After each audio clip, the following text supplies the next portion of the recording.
Hola, ¿qué tal a todos? Estamos una vez más aquí en la parte 6 del libro de Romanos. Ya ha Ujú, sido toda una travesía en la cual hemos ujú. estado aprendiendo, ¿no es así, Gama? Amén, amén. Y hemos aprendido bastante. Así es, y esperamos que Dios siga obrando en sus vidas, obrando ahí en sus grupos de conexión y que juntos podamos aprender la palabra de Ujú. Dios. Amén. Porque no solamente es aprender la palabra, es parte esencial, pero también tener un buen tiempo ahí con los Ujú. hermanos, un tiempo de compañerismo, de coinonía, y es lo que dice la palabra de Dios. Así es que vamos entrando de lleno ahí a Romanos, Ujú. capítulo 4, y ahí, ¿verdad? Pablo nos va a hablar de dos personajes muy importantes, dos pilares muy Sí. importantes en el pueblo Ujú. judío, que es Abraham y David. Son dos patriarcas muy claves, muy Mm. importantes, y a través de eso vamos a entender que la gracia de Dios siempre ha estado Amén. eh, presente en la vida de Ujú. las personas. Amén.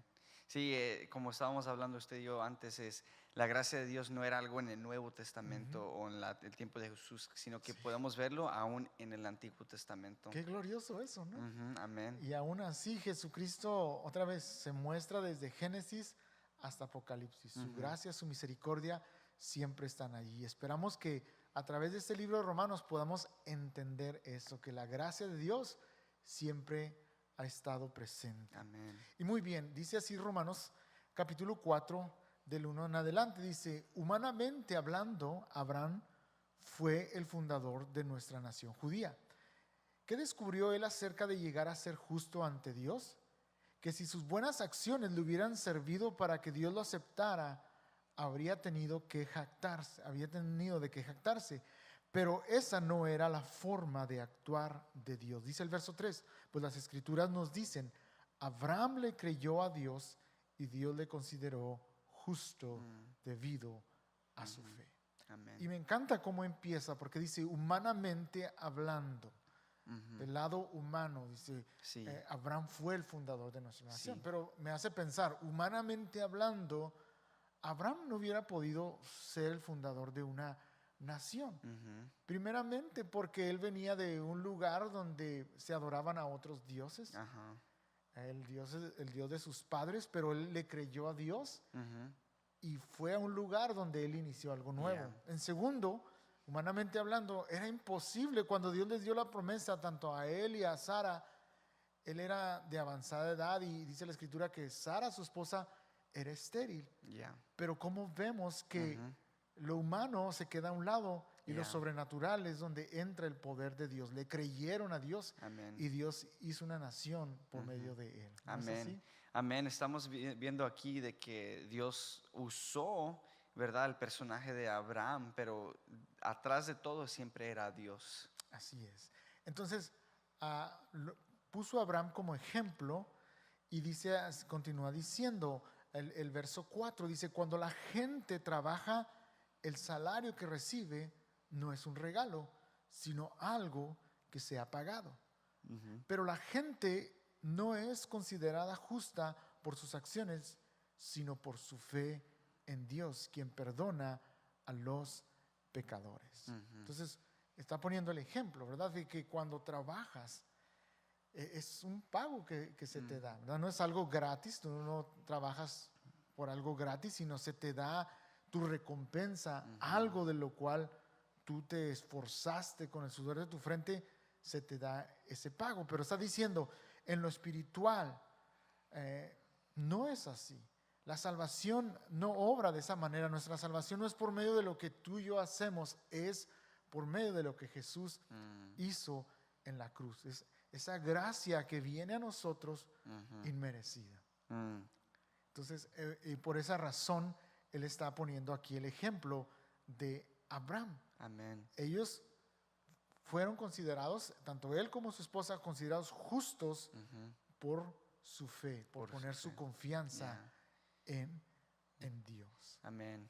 Y ahora pone el ejemplo de David, ¿verdad? Ahí en el verso 6 dice, David también habló de lo mismo cuando describió la felicidad de los que son declarados justos sin hacer esfuerzos para lograrlo. Mm. Y aquí en el verso 7 en adelante, Pablo empieza a citar el Salmo 32. Ujú.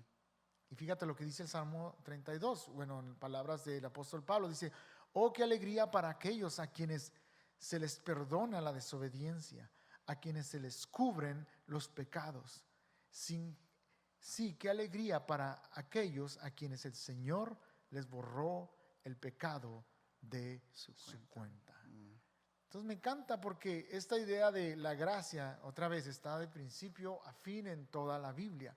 Y David sabía muy bien que él era pecador y que solo era por la gracia de Dios que él era perdonado. Amén. Entonces, como conocemos la historia, David cometió un adulterio, algo muy grave, delante de Dios, delante de las personas, pero ese adulterio no lo cometió con cualquier persona, sino era alguien muy allegado a ellos, a su staff, a su equipo. Qué duro, ¿no? Porque era uno de sus soldados de confianza a quien él falló de una manera moral. Y dice la escritura que cometió adulterio con Betsabé, con una mujer de sus soldados. Entonces, ahí no queda la cosa. Dice que mandó a este hombre, a Urías, al frente de la batalla para que él muriera y de alguna manera tapar su pecado. Amén. Entonces, él trata de hacer todas las cosas para esconder su error, pero no es hasta que él confiesa su falta y confiesa su pecado y que Dios lo perdona. Amén. Y Dios lo restaura. ¿Qué piensas acerca de esa historia, Gamón? Sí, es que a veces pensamos, mucha gente piensa que el Dios del Antiguo Testamento es un Dios de ira y de enojo y que de justicia, y que el Dios del Nuevo Testamento es un Dios de paz y de amor y de gracia. Pero si fuera cierto de que Dios solamente era un Dios de ira en el Antiguo Testamento, David no pudiera haber dicho estas palabras: qué alegría para aquellos que Dios perdona sus pecados, sus desobediencias. Dice: a quienes el Señor les borró el pecado. Entonces, la idea de que Dios es un Dios de gracia se puede encontrar, como usted dijo, desde Génesis hasta Revelación, hasta Apocalipsis, ¿verdad? Entonces, tenemos que ver de que desde un principio esa gracia se puede obtener solamente por la fe. Y así está usando a David y a Abraham como ejemplos. Así es, por tan solo creer en él, que él puede cambiar. Y otra vez, poniendo el ejemplo del rey David, qué triste, ¿no? Porque dice la historia que Aitofel, el abuelo de Betsabé, se enfureció tanto con el rey David que quería eliminarlo. Entonces se une de alguna manera con su hijo Absalón, que quería quitarle el trono, el reino, para matar a David por todas estas consecuencias. Ahora, ¿Dios lo perdonó? Claro que sí. ¿Dios le dio paz en su corazón? Claro que sí, pero otra vez vinieron consecuencias a su vida. Y eso es algo de lo que nosotros tenemos que estar bien conscientes, ¿verdad? De las consecuencias que van a venir a nuestra vida. Una cosa es el perdón, la gracia que viene a nuestra vida, pero la restauración es un proceso donde Dios va obrando y va sanando las heridas de pues, las malas decisiones que nosotros hemos tomado en el pasado. La cosa es que muchas veces nuestras acciones no van a la par, ¿verdad?, de nuestras consecuencias. Y es por eso que decimos: no va a pasar nada, todo va a estar bien, nadie lo va a saber. Pero tarde o temprano van a venir esas consecuencias, como hemos venido hablando, de lo que hemos hecho incorrectamente. O van a venir consecuencias, frutos de las cosas buenas que hemos sembrado en nuestras vidas. Pero por sobre todas esas cosas podemos aprender a través de esto que la gracia de Dios, el perdón, su misericordia nueva cada mañana va a estar ahí siempre en nuestras vidas. Amén. ¿Ok? Entonces, seguimos leyendo ahí en el verso 9. Verso 9 dice: ahora bien, ¿es esta bendición solamente para los judíos o es también para los gentiles incircuncisos? ¿Verdad? Ahí está diciendo que está haciendo una pregunta, ¿verdad? Si esta bendición del perdón, de salvación, solamente para los judíos, como es de Abraham, o es también para los gentiles, ¿verdad? Y luego continúa diciendo: como venimos diciendo, Dios consideró a Abraham justo debido a su fe. Pero ¿cómo sucedió esto? ¿Se le consideró justo solo después de haber circuncisado o fue antes? Es evidente que Dios aceptó a Abraham antes de que fuera circuncidado. La circuncisión era una señal de que Abraham ya tenía fe y de que Dios ya lo había aceptado y declarado justo aún antes de que fuera circuncidado. Por lo tanto, Abraham es el padre espiritual de los que tienen fe, pero no han sido circuncidados.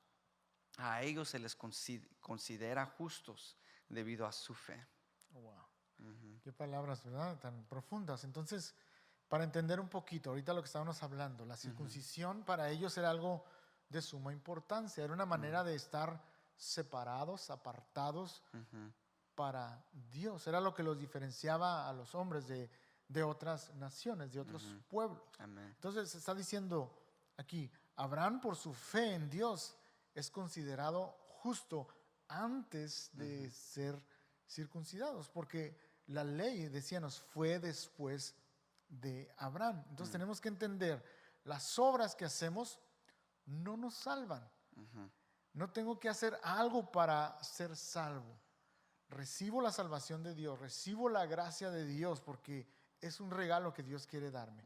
Ahora, en respuesta a eso, yo voy a vivir una vida santa, apartada para Dios, una vida que agrada a Dios en todo momento. Pero no voy a portarme bien para ganar algo, sino en base a lo que Dios ya me ha dado, yo voy a vivir una manera que agrada a Dios. Amén. Seguimos leyendo el 13. Obviamente la promesa que Dios hizo de dar toda la tierra a Abraham y a sus descendientes no se basaba en la obediencia de Abraham a la ley, sino en una relación correcta con Dios, la cual viene por la fe. La fe, wow. Entonces la bendición de Dios en tu vida y en mi vida no vienen por lo que hacemos, sino por esa relación, está diciendo, que tenemos con Dios. Dios nos bendice simplemente porque Él es bueno. Amén. No porque nosotros lo merezcamos, sino porque Él es bueno. Amén. Yo creo que se nos hace un poco complicado como seres humanos entender esto, ¿no? Sí. Porque siempre estamos pensando, tengo que hacer algo para recibir. Por eso ponía el ejemplo de tu sueldo, ¿verdad? Cuando trabajas. Oye, con justa razón, tú tienes que recibir algo, pero en las cosas espirituales no es algo que nosotros merezcamos, sino es algo que Dios decidió darnos. Sí, no hay manera de cómo trabajar por nuestra salvación o por el favor de Dios. Y como Pablo dijo en el capítulo 3 de las sesiones pasadas, solamente se obtiene por medio de la fe. Y aquí en el capítulo 4, él está explicando cómo funcionan estas cosas, como usted dijo, sobrenaturales, espirituales. Así es. Entonces, ¿cómo camino en esta relación con Dios? Pues reconociendo y diciendo, Dios, dependo de ti. Entonces nuestra actitud debe de ser diariamente, Señor, no soy digno de tu gracia, pero vivo en tu gracia. Vivo en tu bendición, vivo en tu misericordia, vivo en tu abundancia. No porque lo merezca, sino porque tú eres bueno. Eso es algo que tenemos que tener en mente cada día. Que todo lo que tenemos es gracias a la bondad de Dios. Amén. Sigue diciendo el 14, si la promesa de Dios es solo para los que obedecen la ley, entonces la fe no hace falta y la promesa no tiene sentido. Pues la ley siempre trae castigo para los que tratan de obedecerla. La única forma de no violar la ley es no tener ninguna ley para violar. Entonces es imposible que no violemos la ley. En algo vamos a quebrantar la ley. Sí. Entonces, como humanos lo podemos ver. Nos dice ahí un Signs, esas 70 o 75, ¿verdad? Cuando vas conduciendo, ¿y qué es lo que hacemos? Pues le subimos hasta 80, 85 en el freeway, porque siempre de alguna manera queremos ir sobre la ley. Y eso lo vemos también con nuestros hijos, ¿verdad? Que cuando decimos a los niños, no hagas esto, no hagas aquello, es como que se les entra una pasión para hacerlo, las cosas que decimos que no, ¿verdad? Entonces, humanamente tenemos dentro de nosotros quebrar la ley. Entonces, así como Pablo está diciendo, la única forma de no violar la ley es si no fuese una ley para violar, ¿verdad? Es muy cierto. Y si vamos a leer más después en Romanos 7, de que Pablo menciona, ¿verdad? Que hay dos cosas dentro de nosotros, dos poderes, ¿verdad? Y él dice, pero es por medio de la ley que yo reconozco que hago mal. Si la ley nunca me hubiera dicho, es malo codiciar, nunca hubiera supido, ¿verdad? Que yo era malo codiciar. Entonces la ley, como dice en Romanos 3, nos da a entender que somos pecadores. Así es. Dice el 16, así que la promesa se recibe por medio de la fe, es un regalo inmerecido. Me encanta esto. Dice, y vivamos o no de acuerdo con la ley de Moisés, todos estamos seguros de recibir esta promesa si tenemos una fe como la de Abraham, quien es el padre de todos los que creen. Dice el verso 17, a eso se refieren las escrituras cuando citan lo que Dios le dijo, te hice padre de muchas naciones. Eso sucedió porque Abraham creyó en Dios, en el Dios que da la vida a los muertos y crea cosas nuevas de la nada. 18 dice, aun cuando no había motivos para tener esperanza, Abraham siguió teniendo esperanza porque había creído en que llegaría a ser el padre de muchas naciones, pues Dios le había dicho, esa es la cantidad de descendientes que tendrás. Y la fe de Abraham no se debilitó a pesar de que él reconocía que por tener unos 100 años de edad, su cuerpo ya estaba muy anciano para tener hijos, igual que el vientre de Sara. El 20 dice, Abraham siempre creyó la promesa de Dios sin vacilar. De hecho, su fe se fortaleció aún más y así le dio gloria a Dios. Abraham estaba plenamente convencido de que Dios es poderoso para cumplir todo lo que promete. Y debido a su fe, Dios lo consideró, y dice, justo. Amén. Dios lo consideró justo. Entonces está poniendo otra vez este ejemplo. Cuando Dios les da la promesa a Abraham, tenía él unos más o menos 75 años y su esposa 65 años. Eran 10 años de diferencia. Dios les hace esta promesa que tendrán esa descendencia. Y le cambia el nombre porque su nombre era Abraham. Y ahora le dijo, te vas a llamar Abraham. Abraham significa un padre enaltecido, pero Abraham significa padre de multitudes. Y yo me puedo imaginar a Abraham yendo a un lugar, yendo a hacer sus compras, tal vez, yendo a la plaza y saludaba a la gente. Y, oye, ¿cómo te llamas? Oh, mucho gusto, mi nombre es Abraham. Ok, ¿y qué significa ese nombre?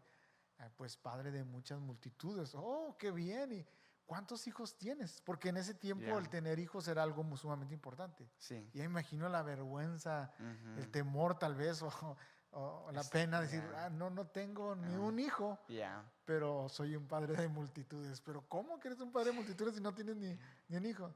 No, pero por fe él confiaba, creía que Dios iba a cumplir la promesa. Y a veces eso nos toca también en nuestra vida, ¿verdad? De confiar en la palabra de Dios, en las promesas de Dios, aun cuando aparenta que no se ha cumplido nada. Dios está trabajando y Él está esperando el tiempo correcto y solamente tenemos que tener fe. De hecho, la palabra fe, por definición, es esperar en algo que aún no ha sucedido, ¿verdad? Entonces, no necesitas fe para creer que un sillón existe porque ya lo has visto, pero necesitas fe en ver algo que no existe todavía, ¿verdad? Entonces, tenemos que tener esa misma fe en Dios. Y dice la escritura que a los 99 años o a los 100 años, dice aquí esta versión, pudo ver esa promesa. O sea, pasaron 25 años para que él pudiera ver esa promesa hecha realidad en su vida. Y dice la escritura también que Dios le pide, ya cuando nace su hijo Isaac y ya es un adolescente, crece, le pide que lo entregue a él, ¿verdad? En sacrificio. Y él aún así tuvo fe, le creyó a Dios. Él pensaba que Dios lo iba a levantar de las cenizas. Pero fue tanta su fe que el ángel ahí, ¿verdad?, detuvo el cuchillo.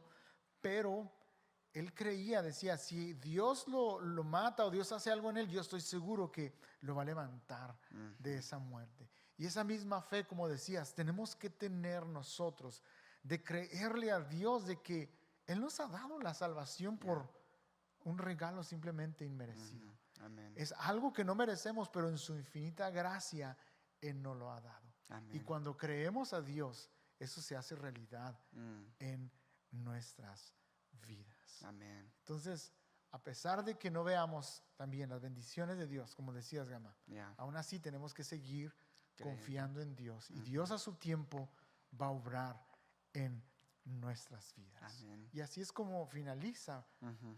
este capítulo, poniendo esos dos ejemplos de estos dos grandes patriarcas de la fe. Así es Amén. que anhelamos, deseamos que tengan un buen tiempo en los grupos y que Dios siga obrando en Amén. sus vidas. Amén. ¿Oramos? ¿Quieres Oramos. hacer una oración, Sí. Gama?